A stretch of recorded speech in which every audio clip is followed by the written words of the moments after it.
$1 million bail has been set for a North Carolina pastor, Reverend Melvin Wallace Ollison. He's 60 years old. He's been charged with raping several children. Now, Ollison, former vice president of the charitable group Giants for Jesus, allegedly had victims ranging in age from 10 to 40. That's how they are now.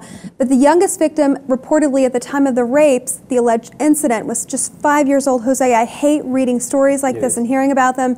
You know, a notable member in this community where he was arrested. You had neighbors coming out saying, but he cut our grass. You know, he was feeding the elderly. And this man has been charged with raping children in his home. It's just unbelievable.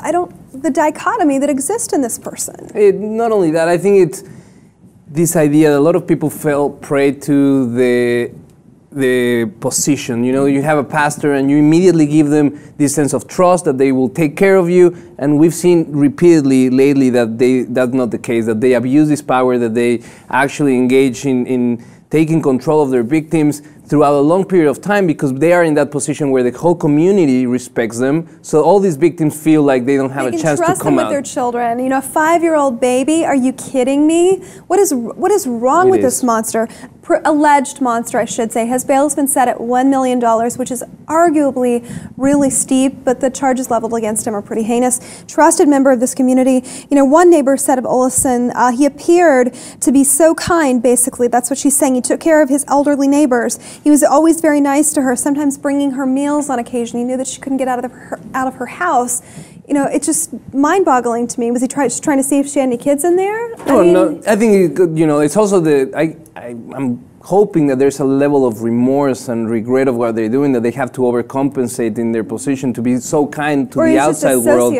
Or he's just a sociopath. Or he's just a psycho that decided I think the first early cases, they date back to 1970. And it's incredible how You're right. He's been raping kids all this time. 45 years of this situation going on. We've seen, you know, the other high-profile case where something like that is happening is Bill Cosby, where someone can get away for so long with allegations. In this case, there were no allegations till now, but this idea that because of the position that you are, either in entertainment or in the church, that allows you to be in a place of trust from others, and then you abuse that trust. It happens too much, and I think now there needs to be more exemplary punishment to this type of personas. Definitely. I'm with you on there. So April is when they started investigating this pastor because they received a complaint from one of his victims. Now, Ollison, he was charged with 2 counts of first-degree rape, 4 counts of first-degree sex offense with a child, second-degree sex offense, and 3 counts of indecent liberties with a child. And I want to point out, these aren't his kids he's raping, allegedly. Not that would... It's a sick situation, but you know what?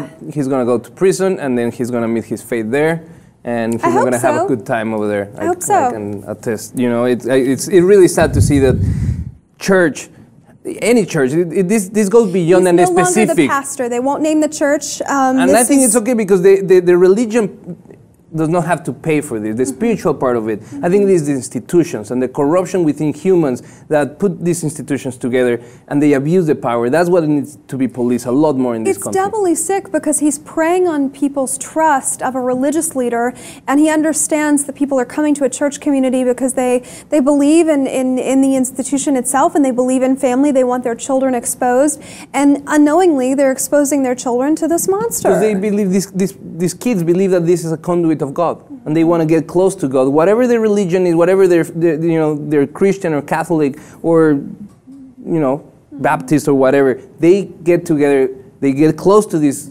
pastors because they think that this is the best way to get close to God, and it's getting closer to the devil. It's really sad. I couldn't agree with you more. This man embodies what my concept of the devil would be. Please log on, post those comments up below about this pastor that's been charged with these heinous crimes. Youngest victim, 5 years old. While you're at it, please check out the rest of our channel, and of course subscribe to the LibTV2 for more.